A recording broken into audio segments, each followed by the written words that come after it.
একেবারে কানের এই সাইডে, এটাকে আমাদেরকে বলা হয় ব্রেন স্ট্রিম বলা হয় আর কি, যেটা আমাদের দেহের চালিকা শক্তি আর কি। এই ব্রেনের এখানে লাগছে এবং গুলি এখনও ভিতরে আসছে। সিটি স্ক্যানে আমি ছিলাম, তো এখন এখানে আমরা এইমাত্র ওটিতে নেওয়া হলো। এটাকে অপারেশন করে মানে ব্রেনের ভিতরে রক্তক্ষরণ হয়ে ব্রেনের চাপ দিচ্ছে, এই ডিকম্প্রেশন করে এটাকে কমানোর চেষ্টা করা হচ্ছে। এরপরে আমাদের নিউরোসার্জনরা মিলে এবং আমাদের প্রশাসনের যারা আছেন সিএমএসে সবাই চেষ্টা করছেন, সেনাপ্রধানও যোগাযোগ করছেন। একটা ডিসিশন আসবে এখানেই করবে নাকি ফাইনাল ট্রিটমেন্টটা সিএমএসে করবে, এরকম একটা আমাদের চিন্তা আছে। তো মোটামুটি অবস্থাটা ভালো না সব মিলে, তো আমরা সবাই দোয়া করি আমাদের ভাইয়ের জন্য আর কি।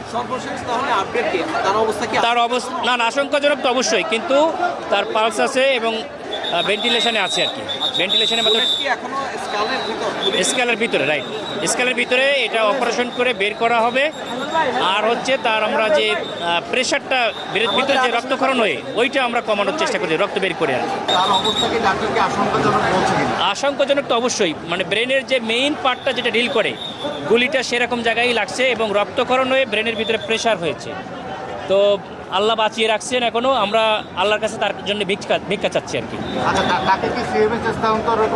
সিএমএসে ডিসিশন নেওয়ার জন্য চাচ্ছিল, কিন্তু এখন যে টাইমটা প্রত্যেকটা মিনিটই খুব ইম্পর্ট্যান্ট, সেজন্য সর্বসম্মতিক্রমে ওখানে ডিসিশন হয়েছে। আমি নিজেও ছিলাম, আমাদের যিনি এখানকার হসপিটালের যিনি তত্ত্বাবধায়ক, তারপর সেনাপ্রধান, ওনারাও যোগাযোগ করছেন, কিন্তু সর্বসম্মতিক্রমে ডিসিশন হলো যে এখন ইমার্জেন্সিভাবে যতটুকু তার ব্রেনের প্রেশারটা কমানো যায় সেই জন্যে আর্লিয়েস্ট পসিবল টাইম আমরা ওটিতে নিয়েছি আর কি।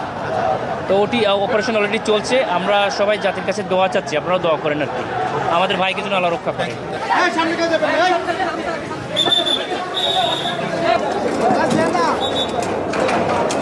ভাই রুগীর লোক কেটে দেন।